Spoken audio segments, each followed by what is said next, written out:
Right, Dustin Poirier versus Benoit Saint Denis. I've got to say it again. I'll stand by it.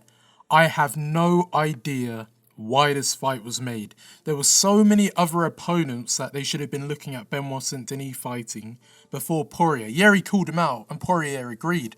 But this is way too far up to be fighting. He's number 12th ranked. He just beat Matt Frivola via a head kick.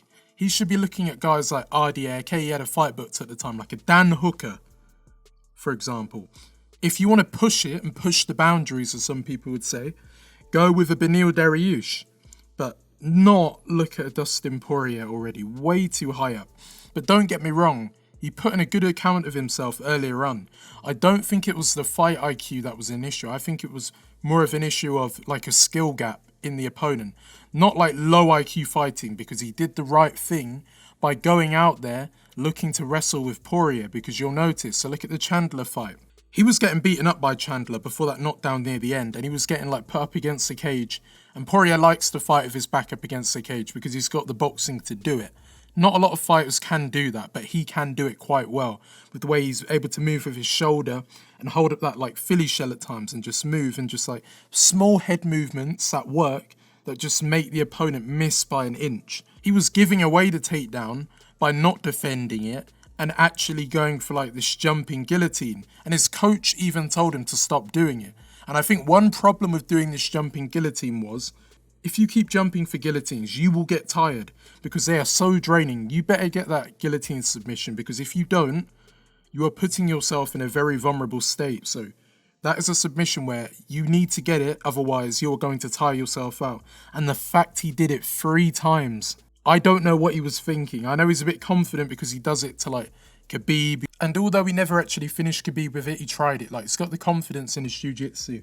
Like, he submitted Michael Chandler. The only guy to actually submit Michael Chandler, by the way. And if you look at the defense of Poirier, it was quite good up against the cage, because you can see Benoit Saint Denis has got his back. But if you look at Dustin Poirier's hand, he prevents and he leans into the cage to prevent Saint Denis getting that other hook in, because if he can get both hooks in, then he's in a dangerous position, because he's carrying all of Benoit Saint Denis' weight on his back, and he can just focus on getting the choke in once that body triangle's locked and he's got the hooks in. But he couldn't get it because Benoit Saint Denis is looking to like get the hooks in, but because he's also worried about getting the choke, he's doing 2 things at the same time. But Poirier's just pushing that leg away, so as he's trying to work his way up to the neck, he ends up falling over the top. And earlier on in the fight, we all know BSD won the first round, but it was reminding me of the Chandler fight in terms of Poirier getting beaten up at the start and like being outworked, being outstrengthed, especially in the clinch. Like, look at the size of them right here. Just look at BSD's back compared to Poirier. He's just much bigger than him. So in positions like here, he's able to just pull him in with the tie clinch and to land those like elbows and just work tie combinations by like landing a knee. And Poirier can't really do that much because he's got a fully grown man. Even though he's younger than him, he's bigger than him, he's able to just pull him in and use this strength of his. And regarding that time they were up against the cage, you do see Dustin Poirier cheat. But for the people complaining about this, if you are, I will also say that earlier on, BSD was grabbing the gloves, which is another form of cheating. And I know one can be worse than the other, because you could say that BSD was going for like a deep Kimura, and the other time when he was grabbing the gloves, he was like on the back area. But you could argue that could both be in dangerous positions. One, because he's got the back, and here because he's got his foot in the cage, giving him leverage to be able to slide out and get a scramble. So I know 2 wrongs that you might say don't make a right, but if they've both cheated, we can't really be biased on one. But another thing I noticed before, it reminds me, I'm not even joking, of the Chandler fight again right here, where he's got Poirier's back up against the cage, a bit like what Chandler did, but because he's being all offense, no defense, like Chandler, Poirier's able to get the read that the hand that he's leading with at times, he's going to drop that hand, and there's always going to be an opening to counter with a hook, because as soon as he drops one hand down, one comes up, and if he can get around that hand that comes up, or the one that goes down, the hook is open, and he's able to catch him with a right hook here, not the one that knocks him out, but an early one here. And you're noticing again, he's doing what he does, especially it can work against guys like Moises, who hasn't got the greatest boxing. It can work against Bonfim, who was just trying to show off and act like a fool, you could argue. But against Poirier, you can't just walk him down straight forward, not like take any backward steps like a Piotr, and look to just go out there and just bully him in the striking. It's not going to work. So although it looks like these punches are going through, they're not doing any damage because they're just scraping him. So yeah, he's winning the round, but he's not doing anything significant. The only thing I would have worried about in this point for Poirier is going for them guillotines over and over again, because they will make you tired. But because Poirier can see what Benoit Saint Denis is doing, he's actually able to block a few of these and not take anything dangerous. But I think Benoit Saint Denis was getting a bit tired, because if you look at the way how he walks forward, he's not really being like as a light on the feet anymore. He's being a bit more, he's just walking him down in slow motion, looking to like strike, but it's really sloppy, and Poirier is able to like just counter it because it's so predictable. When you're throwing in slow motion, the punches are way more telegraphed. So he gets that read on him, catches him with an uppercut and like drops him to a knee, which then forces him to panic shoot in again. But one thing I will say is he has got very good jiu-jitsu defense in terms of like, if you get him in a deep submission, he's not like Gaethje, he won't quit. He'll get out. And he will fight to get out. And that's probably that. I don't know, it weren't Navy SEAL, it was like some military background. It's probably helped him when he's in them type of situations. But the thing that scared me the most, especially, was the second round.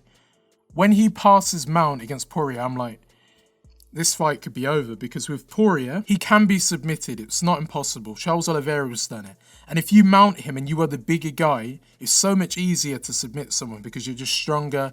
They've got to work harder on the bottom. But because Poirier never allows himself to be fully flattened without moving, like he gets flattened for like a millisecond, but he then turns onto his side, it makes it so much more harder for Benoit Saint Denis to actually get that rear naked choke, because he's not got like a super secure position. Like especially when he had the back here, he like went for like a neck crank, I believe, but he seemed like too tired to keep squeezing and squeezing, because he knows that Poirier's like tucking his chin down. But if you can get a neck crank and you squeeze on the jaw, you can create damage, but I don't think he had the oxygen to do it.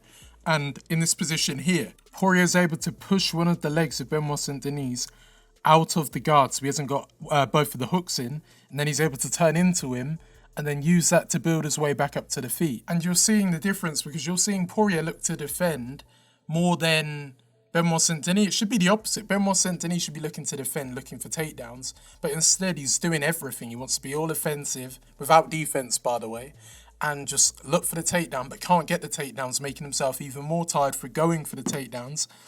And then you're seeing Poirier just make small movements and be able to dodge these like straight punch, these sloppy punches of Benoit Saint Denis. And you'll notice a lot of the time that they'll end up in this sequence here where Poirier will throw a cross with the left hand. But as soon as he lands that cross, he always lowers the level, moves his head down, because he knows that Benoit Saint Denis is always looking to fire with that backhand. And because of that, look at this picture here. He's just leaning over him because he knows Poirier what he's going to do. It's so predictable. He does it every time. But because they're so close in range, he can't fully commit to it. But that's what he was looking to do originally.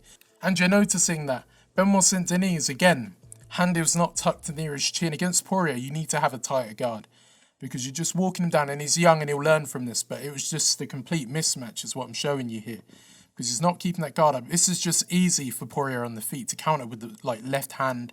But because he goes down, he doesn't have to create that level change. But if you see, when he comes up to Benoit Saint Denis, when he's up against the cage near the end, he fires off that left. He doesn't completely dip down to create a level change, but he kind of points his head downwards, like moves it slightly off the center, and that creates the opening for the hook. Because look at Benoit Saint Denis. His chin is kind of forward, it's not tucked back. He's extremely open. You can see Poirier ready to land that right hook and counter off it, and that's what he does. He leans forward and counters him with the right hook, knocks him out cold, and then does another punch like he's Jorge Masvidal. And Poirier, he's not finished. I know Gaethje knocked him out of a head kick, but you notice that Benoit Saint Denis, he weren't really looking to throw them, and I think he should have thrown them more, because against Poirier, yes, grapple, but when you're striking, don't look to just box with him, because when you do that, you are going to leave yourself open for these counters, like you did against Elizeu Zaleski. So it would have been smarter to just use these kicks. And when he used the kicks, look what happened. They work. But he didn't do it in this fight, and he looked to box and use the wrestling. Like, use the boxing when he couldn't get the takedowns, and that's what led to him losing. So for Poirier, At this point in his career, he needs to just look at having fights that he wants to do. He will be a gatekeeper. That's what I'm trying to think of him, because he just can't win the belt. Like, he won't win it with Makhachev being there, even though he might wait for that Makhachev fight now, but we have to see what happens in his next fight. And he's doing like Ramadan, so that can't happen for a long time anyway. So I don't know where Poirier can go from this. He's going to have to sit and watch what happens in the division, whereas Benoit Saint Denis, I told you the guys he should be fighting, and they're probably one of the next opponents he'll get. I mentioned the names. Like, even a Drew Dober would be exciting to watch, but then again, probably just get submitted. Look what Renato Moicano did. That will happen to Dober. I don't know why I called him that, but yeah. Benil Dariush, Rafael dos Anjos,